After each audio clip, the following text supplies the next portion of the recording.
नमस्कार, आर्या न्यूज देख रहे हैं आप और मैं आपके साथ अलका सिंह। बुलेटिन की शुरुआत करते हैं। आबकारी नीति मामले में गिरफ्तारी के बाद दिल्ली के उप मुख्यमंत्री मनीष सिसोदिया ने पद से इस्तीफा दिया है। इधर केजरीवाल सरकार के 2 मंत्रियों के इस्तीफे के बाद बीजेपी ने आम आदमी पार्टी पर जमकर निशाना साधा है। बीजेपी के नेता रविशंकर प्रसाद ने कहा कि मनीष सिसोदिया और अरविंद केजरीवाल ने अन्ना हजारे के ईमानदार आंदोलन की विरासत को बदनाम कर दिया।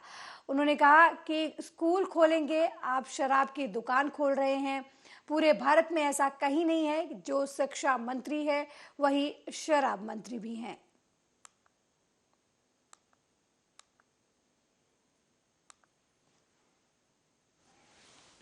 सीबीआई ने क्या आरोप लगाया, उसके क्या एविडेंस आए हैं?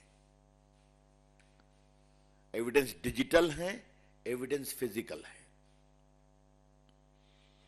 There is digital evidence and there is also physical evidence. अब मुझे यहां आके एक खबर मिली कि जो वीआईपी लोग थे उन्होंने 170 फोन बदला। शायद मनीष सिसोदिया ने भी 16 फोन बदला। अब तो मैं देश का थोड़ा इलेक्ट्रॉनिक मंत्री रहा हूं, संचार मंत्री रहा हूं, तो मेरी भी आश्चर्य है अनिल बाबू कि एक नेता अपने 16 फोन बदलता है। साहब, तो ये फोन क्यों बदले जा रहे थे? ये रिकॉर्ड्स क्यों डिलीट किए जा रहे थे?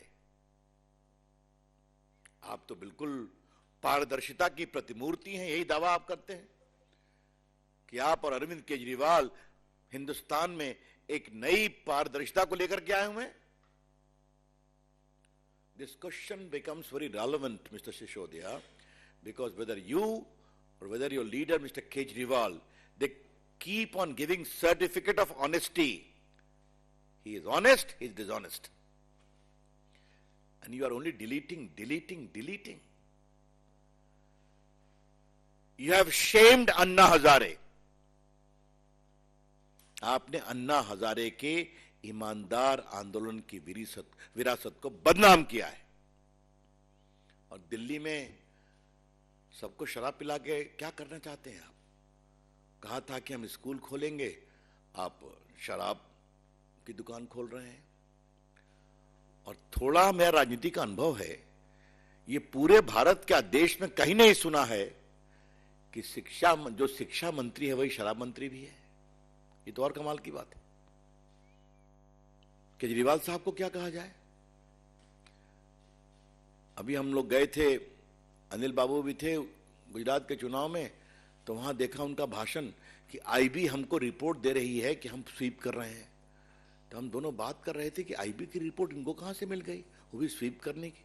तो मालूम है उन लोग की जमानत जब्त हो गई, सुपर स्वीप तो भाजपा कर गई। अब कल देखा उनका ट्वीट पर सर्टिफिकेट आ गया कि सीबीआई के सभी लोग उनकी गिरफ्तारी के पक्ष में नहीं थे, दबाव में गिरफ्तार किया गया। केजरीवाल साहब कितना झूठ बोलेंगे? शराब के मुनाफा और कट और कमीशन के लिए कितना करेंगे? मुझे लगता था कि कट और कमीशन एक ही पार्टी की विरासत है, हाँ? लेकिन आज तो कहना पड़ेगा कि 3C केजरीवाल जी की पार्टी के लिए बोलना पड़ेगा। कट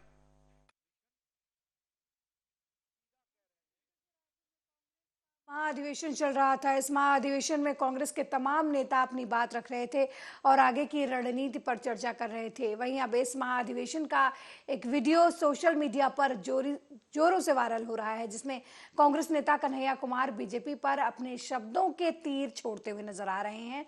आप भी सुनिए क्या कुछ कहा उन्होंने। आपको मालूम नहीं है भारतीय राष्ट्रीय कांग्रेस का इतिहास। आपके पुरखों ने जिन अंग्रेजों की चापलूसी की थी, उन अंग्रेजों से लड़ करके हमने इस देश को आजादी दिलाई। इस बात को याद रखिएगा। ना आपके जेल से डरेंगे, ना आपके मुकदमे से डरेंगे, ना आपकी लाठियों से डरेंगे, ना आपकी गोलियों से डरेंगे।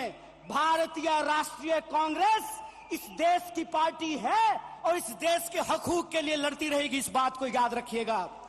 और आज के समय में जो आर्थिक लूट की नीतियां चल रही हैं कि प्राइवेटाइजेशन ऑफ प्रॉफिट और सोशलाइजेशन ऑफ लॉस। फायदा होगा तो अदानी का और नुकसान होगा तो एलआईसी का। ये हम नहीं चलने देंगे, इस बात को आप याद रखिएगा। फायदा होगा तो प्रधानमंत्री जी के दोस्त का और नुकसान होगा तो इस देश के आम लोगों का पैसा जो एसबीआई में पड़ा हुआ है उसका। ये हम नहीं चलने देंगे, इस बात को याद रखिएगा। मेक इन इंडिया, शेर, भालू, क्या क्या वो मैस्कट थे। अभी तो उसका एक लोगो भी आपको सड़क पे नहीं दिखेगा। पर 2016 को याद करिए एक बार आंखें बंद करके, दिल्ली के हर 20 मीटर पर एक शेर आता था। वो शेर कहां गया, कोई उसका नामो निशान नहीं मिल रहा। ना जंगल में दिख रहा है, ना शहरों में दिख रहा है। तो हाउ वी हैड रीच्ड, और 4.4% पे सरकार खामोश। रेपो रेट पे व्हेन आप कंसिस्टेंटली इसको बढ़ा रहे हो तो इंटरेस्ट रेट्स बढ़ेंगे। इंटरेस्ट रेट जब बढ़ेंगे इन्फ्लेशन बढ़ेगा, इन्फ्लेशन बढ़ेगा वापस इकोनॉमी की जीडीपी ग्रोथ पे नेगेटिव इंपैक्ट आएगा। मतलब I don't know, reserve bank अपनी पॉलिसीज बना रहा है, भारत सरकार का वित्त मंत्रालय अपने आंखें बंद करके कोई पॉलिसी बना रहा है। महंगाई जो कि हर व्यक्ति को इफेक्ट करता है उस पर कोई बात नहीं है। बेरोजगारी को किस तरह खत्म किया जाए उसके ऊपर कोई बात नहीं है। आपको जान के आश्चर्य होगा, पिछले 12 महीने में से 9 महीने, in last 12 months, out of those 12 months, in 9 months the employment rate was more than 7.5%। 7.5% से ज्यादा बेरोजगारी है। Labour force participation rate, LFPR जिसको हम कहते हैं, जो ये बताता है कि 15 वर्ष से ज्यादा आयु के लोग कितने प्रतिशत लोग रोजगार का प्रयास कर रहे हैं, वो 40 से 45% के बीच बनी हुई है। मतलब देश के 100 करोड़ लोग जो कि काम करने योग्य हैं, उसमें से लगभग 55 से 60 करोड़ लोग काम की तलाश ही नहीं कर रहे, इतने निराश हो चुके। भारतीय राष्ट्रीय कांग्रेस इंडियन कॉन्स्टिट्यूशन का सेफ गार्ड है। हम इंडियन कॉन्स्टिट्यूशन के पहरेदार हैं, हम इंडियन कॉन्स्टिट्यूशन के असली चौकीदार हैं, इस बात को याद रखिएगा। और इंडियन कॉन्स्टिट्यूशन इस बात को रिजॉल्व करता है, we the people of India. और यह जो we the people of India है, इसमें इस देश में रहने वाले वो तमाम लोग, चाहे हिंदू हो, मुसलमान हो, सिख हो, ईसाई हो, जैन हो, पारसी हो, बुद्धिस्ट हो, या वैसे भी लोग जो किसी धर्म को नहीं मानते हैं, वो सब भारत के लोग हैं। और उनके हकूक के लिए, उनके अधिकार के लिए, कल्याणकारी राज्य की अवधारणा को बचाए रखने के लिए भारतीय राष्ट्रीय कांग्रेस संघर्ष करेगी। और यही जो पॉलिटिकल रेजोल्यूशन है कि हम देश के लोगों के बुनियादी सवालों के लिए, रोजी रोटी, कपड़ा, मकान, शिक्षा, स्वास्थ्य, सड़क, बिजली, पानी, और इस देश के वहीं G20 शिखर सम्मेलन से पहले भारत में मंत्री स्तर की बैठक जारी है। इसी कड़ी में गुरुवार को विदेश मंत्रियों की बैठक हुई, जिसे प्रधानमंत्री नरेंद्र मोदी ने संबोधित किया। उन्होंने कहा कि पूरी दुनिया को आतंकवाद के खिलाफ साथ आना होगा, दुनिया में विकास का एक संतुलन बनाना होगा, वन अर्थ, वन फैमिली और वन फ्यूचर का लक्ष्य होना चाहिए। पीएम मोदी ने कहा कि ग्लोबल वार्मिंग दुनिया के लिए बड़ा मुद्दा है। प्रधानमंत्री ने अपने संबोधन में कहा कि अपनी G20 अध्यक्षता के लिए भारत ने एक पृथ्वी, एक परिवार, एक भविष्य की थीम रखी हुई है। यह उद्देश्य एकता की है और कार्रवाई की एकता की आवश्यकता को दर्शाता है। मैं आशा करता हूं आज की बैठक सामान्य और ठोस उद्देश्यों को प्राप्त करने के लिए एक साथ आने की भावना दर्शाएगी। India has selected the theme of One Earth, One Family, One Future for its G20 presidency. It signals the need for unity of purpose and unity of action. I hope that your meeting today will reflect the spirit of coming together for achieving common and concrete objectives. Excellencies, we must all acknowledge that multilateralism is in crisis today. The architecture of global governance created after the Second World War was to serve. Supreme court ने गुरुवार को Adani Hindenburg मामले में बड़ा फैसला सुनाया है। शीर्ष अदालत ने पूरे मामले में जांच कमेटी बनाने का फैसला सुनाया है। उच्चतम न्यायालय ने कहा कि भारतीय निवेशकों के संरक्षण के लिए जांच जरूरी है। सुप्रीम कोर्ट ने पूर्व जज जस्टिस अभय मनोहर के नेतृत्व में कमेटी गठित की है। सुप्रीम कोर्ट पहले ही साफ कर चुका है कि कोर्ट अपनी तरफ से कमेटी बनाएगा। सुप्रीम कोर्ट ने पूर्व जज जस्टिस अभय मनोहर सप्रे के नेतृत्व में कमेटी बनाई। कमेटी के अन्य सदस्य OP Bhatt, justice JP Deodhar, KV Kamath, Nandan Nilekani, Shekhar Sundaresan शामिल होंगे। वहीं न्यायालय ने केंद्र वित्तीय सांविधिक निकायों सेवी चेयरपर्सन को समिति को जांच में पूरा सहयोग करने का निर्देश दिया है। शीर्ष अदालत ने 17 फरवरी को फैसला सुरक्षित रखते हुए प्रस्तावित विशेषज्ञ पैनल पर केंद्र को सुझाव सीलबंद लिफाफे में स्वीकार करने से इनकार कर दिया था। प्रधान न्यायाधीश DY चंद्रचूड़ और न्यायमूर्ति PS नरसिम्हा और न्यायमूर्ति JB पारदीवाला की पीठ ने कहा कि वो निवेशकों के संरक्षण के लिए पूरी तरीके से पारदर्शिता चाहती हैं।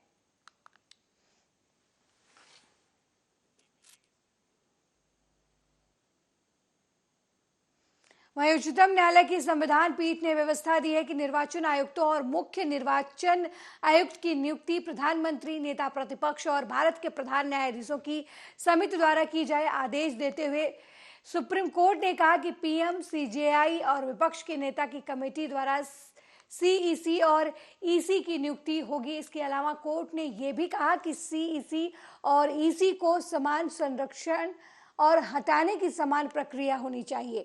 दरअसल निष्पक्ष और पारदर्शी तरीके से मुख्य चुनाव आयुक्त और चुनाव आयुक्तों की नियुक्ति को लेकर सुप्रीम कोर्ट में याचिका दायर की गई थी, जिसकी सुनवाई के बाद कोर्ट ने अपना फैसला सुरक्षित रख लिया था। 5 जजों की संविधान पीठ justice KM Joseph, justice Ajay Rastogi, Aniruddha Bose, Hrishikesh Roy और सिटी रवि कुमार की बेंच ने मामले में सुनवाई करते हुए बड़ा फैसला सुनाया। सुप्रीम कोर्ट ने कहा कि चुनाव आयुक्तों को CEC के समान सुरक्षा दी जानी चाहिए।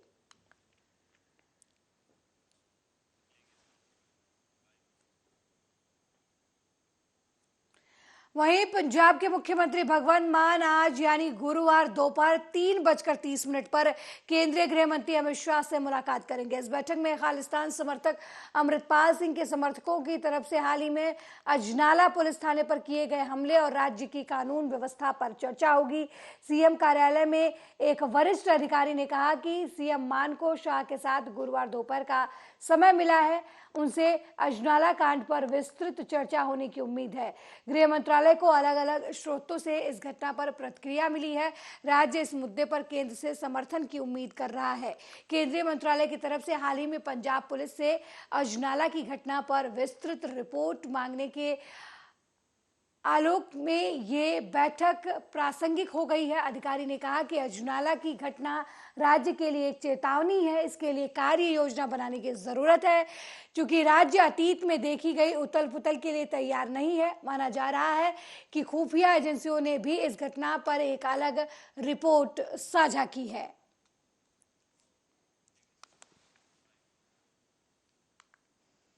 वहीं बॉलीवुड अभिनेता शाहरुख खान की पत्नी गौरी खान के खिलाफ प्राथमिकी दर्ज की गई है। गौरी के खिलाफ भारतीय दंड संहिता की धारा 409 के तहत मामला दर्ज किया गया है। मुंबई के रहने वाले जशवंत शाह ने शिकायत दर्ज कराई है।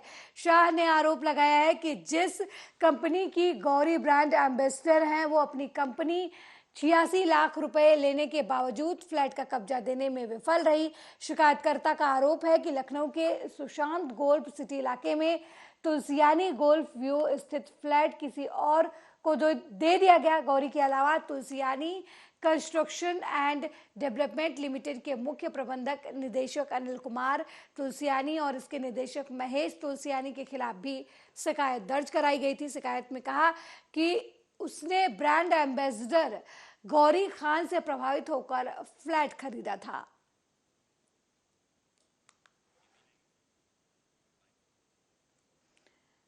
वहीं आगरा में एतमदौला पुलिस ने 4 शातिर बदमाशों को गिरफ्तार किया है। ये लोग ऑटो में बैठकर लोगों के फोन चुरा लेते थे। इसके अलावा चेन स्नैचिंग की वारदात को भी अंजाम देते थे। इनके पास से चोरी किए गए मोबाइल फोन बरामद हुए हैं।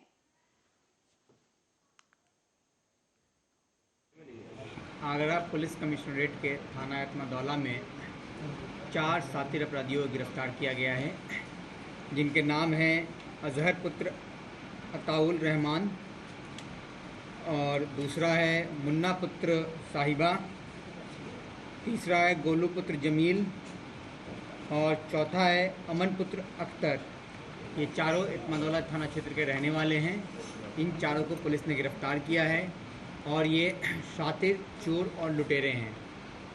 इनसे पूछताछ के दरमियान इन्होंने पूर्व की बहुत सारी घटनाओं को कबूला है और उसके सापेक्ष इनके पास से बरामदगी भी हुई है। इनके पास से कुल बरामदगी 16 मोबाइल की 2500 रुपये की हुई है। जो 16 मोबाइल है उसमें कुछ मोबाइल ऐसे हैं जो पूर्व के मुकदमों में चोरी में खबर यूपी के सोनभद्र से है, जहां चौपन थाना के बग्घा नाला के पास वाराणसी शक्तिनगर मार्ग पर बुधवार की शाम को मोटरसाइकिल सवार कांस्टेबल को ट्रक ने टक्कर मार दी। हादसा इतना दर्दनाक था कि कांस्टेबल की मौके पर ही मौत हो गई, जबकि बाइक पर बैठा दूसरा व्यक्ति गंभीर रूप से घायल हो गया। वही घटना की सूचना मिलते ही पुलिस मौके पर पहुंची और घायल को तत्काल इलाज के लिए सामुदायिक स्वास्थ्य केंद्र भर्ती कराया गया, जहां प्राथमिक उपचार के बाद उसे जिला अस्पताल रेफर कर दिया गया। फिलहाल पुलिस ने कांस्टेबल के शव को कब्जे में लेकर मामले की छानबीन शुरू कर दी है। ये हेड कांस्टेबल है देवेंद्र कुमार भारती, थाना बबरी पर पोस्टिंग है। रहने वाले 12 गैमर गाजीपुर के रहने वाले हैं। 2011 बैच के हैं और ये ARTO ऑफिस से वापस जा रहे थे एक व्यक्ति अनिल के साथ, जसवाल के साथ। अपनी कोई मोटरसाइकिल ट्रांसफर का मामला था। पीछे से एक ट्रक ने टक्कर मार दी, जिसमें इनकी मृत्यु हो गई। तो ट्रक कब्जे में ले ली गई? ट्रक कब्जे में ले लिया गया, ड्राइवर भी कब्जे में है और बॉडी को पोस्टमार्टम के लिए भेजा जा रहा है। हेलमेट की कोई वजह इसमें सामने आई है कि हेलमेट नहीं, हेलमेट सिर में चोट नहीं है, हालांकि हेलमेट भी नहीं लगा है, लेकिन सिर में चोट नहीं है। जो चोट है वो इंटरनल अलग है। मौत मौके पर ही हो गई थी? हाँ, मौत। लोग लाए गए हैं। एक मृत अवस्था में पुलिस के कांस्टेबल देवेंद्र कुमार जी लाए गए, जो मृत अवस्था में लाए गए, और एक उनके साथ में अनिल कुमार जायसवाल। अगली खबर मध्य प्रदेश के उज्जैन से है, जहां खाचरौद तहसील के गांव वेडा वन्या माध्यमिक विद्यालय में छोटे छोटे बच्चों को मध्याह्न भोजन में कीड़े युक्त खाना परोसा जा रहा है। ना ही मेन्यू के हिसाब से भी बच्चों को भोजन नहीं दिया जा रहा। ये कहना है खुद स्कूल के बच्चों का। कलेक्टर साहब आए थे नहीं, हाँ। उस दिन बाहर बिठाते थे यूँ, लेकिन ने कलेक्टर साहब आए उस दिन हमको अंदर बिठाया था। अंदर बिठाया था? हाँ। तो उस दिन जिस दिन कलेक्टर साहब आए उस दिन आपको मतलब अंदर बिठा लिया, बाकी ऐसे गर्मी में बाहर बिठाते हैं आपको? हाँ। और तुम क्या बोले खाने में क्या है? खाने में इल्ली और वो जो खराब चीजें और सड़े हुए और ये मिलाते हैं। हाँ। तो तुम लोग मना नहीं करते जो अपने? हम क्या बोलते हो तो हमको डांटते हैं। कौन ना डांटा था? वो सब्जी वाले ने। कौन, क्या नाम इनका?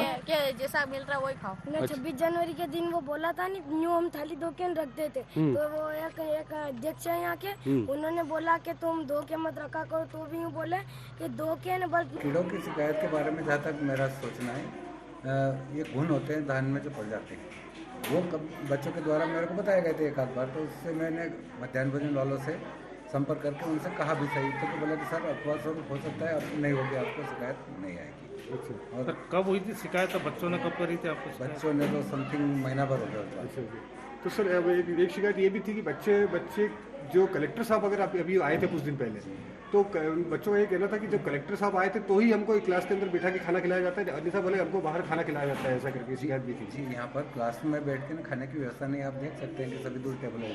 ये बरामदा आपको दिखाई दे रहा है, इसमें सभी बच्चे आ नहीं पाएंगे। 200 बच्चों की यहाँ पे संख्या है। आपको तो उस व्यवस्था को उधर होटले पे बिठा के, यहाँ पे होटले पे कुछ अंदर बिठा के। सर जिस प्रकार से जो है अभी गर्मी का सीजन चल रहा है, अगर ये हालत रही गर्मी में, इतनी गर्मी जो पड़ रही है, तो इसको अगर देखा जाए तो अगर बच्चों को बाहर बिठाया जाए तो बच्चों को बीमार होने का बाहर बच्चों को नहीं बिठाया जाएगा, क्योंकि परीक्षा होने वाली अभी हमारे पास मार्च से परीक्षा चालू होनी है 8वीं वालों की, 7वीं वालों की, तो इनका शेड्यूल अलग अलग हो जाएगा। तो उसमें हम कवर कर पाएंगे। किसी को 10:30 बजे भोजन करवा रहे हैं तो किसी को 1:30 बजे वहीं गोरखपुर में सामाजिक न्याय और अधिकारिता मंत्रालय भारत सरकार द्वारा आयोजित अंतर्राष्ट्रीय व्हील चेयर दिवस के मौके पर गोरखपुर के सीआरसी द्वारा लगभग 100 व्हील चेयर साइकिल दिव्यांग लोगों को वितरित की गई, जिसमें मुख्य अतिथि के रूप में जिला सशक्तिकरण अधिकारी संदीप कुमार मौर्य इस कार्यक्रम में मुख्य अतिथि के तौर पर मौजूद रहे। इस दौरान उन्होंने दिव्यांग लोगों के बीच में जाकर उनकी समस्याओं को जाना और उनके समस्याओं का निदान किया।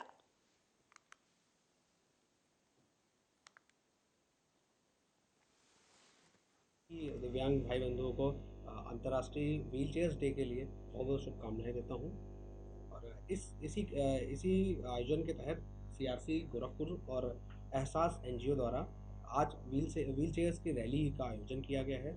उसी में मैं भी शामिल हुआ हूँ। और इसके माध्यम से एक अवेयरनेस लाई जा रही है, खास करके लोकोमोटर डिसेबिलिटी, जिनको चलने फिरने में समस्या होती है, उनको ध्यान में रख के भारत सरकार की तरफ से एक्सेसिबल इंडिया कैंपेन जो संचालित किया जा रहा है। आप आए दिन देखते होंगे कहीं एटीएम बना है, बैंक बना है और बैंक के पास में 3-4 सीढ़ियाँ बनी हुई है, जिसकी वजह से वो व्हील चेयर पर्सन वहाँ पहुँच नहीं पाते। सरकार ने करोड़ों रुपए खर्च करके पार्क डेवलप किया है, लेकिन पार्क का रास्ता जो है वो डिसेबल्ड के लिए एक्सेसिबल नहीं है। तो इन सब तरह की समस्याएं आती हैं और उन्हीं समस्याओं को ध्यान में रख करके दिव्यांगजनों को कैसे सुगम्यता दी जा सके। वहीं अति संवेदनशील शहर अलीगढ़ में आगामी दिनों में आ रहे होली पर्व और शब ए बारात पर्व को लेकर जिला मुख्यालय में एक पीस कमेटी का आयोजन किया गया। एसएसपी कलानिधि नैथानी की अध्यक्षता में पीस कमेटी की बैठक हुई। सभी धर्मों के लोग भी इस बैठक में शामिल हुए और निर्णय लिया गया कि महानगर में शांति व्यवस्था बनाए रखने के लिए पुलिस तैनात की जाएगी, संवेदनशील इलाकों में विशेष चौकसी रखी जाएगी, साथ ही लोगों से सद्भावपूर्ण त्योहार मनाने की अपील भी इस दौरान की गई। होली और शब बारात का एक साथ त्योहार आया है और 6 और 7 में क्योंकि शब बारात है और 7 तारीख की होली है, उसी सिलसिले में ज़िला प्रशासन ने एक बैठक बुलाई थी और उसमें सभी समाज के और सभी धर्म के लोगों को बुलाया ताकि उससे मुतालिक जो भी बात हो वो की जाए। तो उसमें एक तरीके से जो हमारे साथ में चीज़ें थी जो वहीं राजस्थान की विधानसभा में बुधवार को अलवर जिले के रामगढ़ से कांग्रेस विधायक सफिया जुबैर ने मेव के बारे में अपनी बात रखी। उन्होंने ये भी बताया कि मेवातियों के बारे में अपनी राय बदलनी चाहिए। उन्होंने कमजोर और पिछड़ा नहीं समझना चाहिए। हम आगे बढ़ रहे हैं, सरकार में हमें बहुत कुछ दिया है, आगे भी बजट में मेवात के लिए कुछ ज़्यादा ही चाहिए, हम आगे बढ़ेंगे।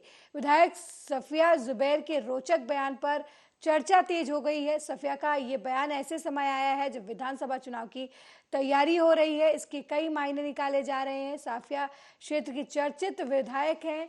इनके बयान में इन्होंने कहा है कि ये इनके खून में राम और कृष्ण का खून शामिल है, ये राम और कृष्ण के वंशज से हैं, भले ही इनका धर्म अलग है। जहां कृष्ण जी का जन्म हुआ था, मैंने भी पूरा इतिहास निकलवाया जागाओं से कि भाई हमारा इतिहास क्या है।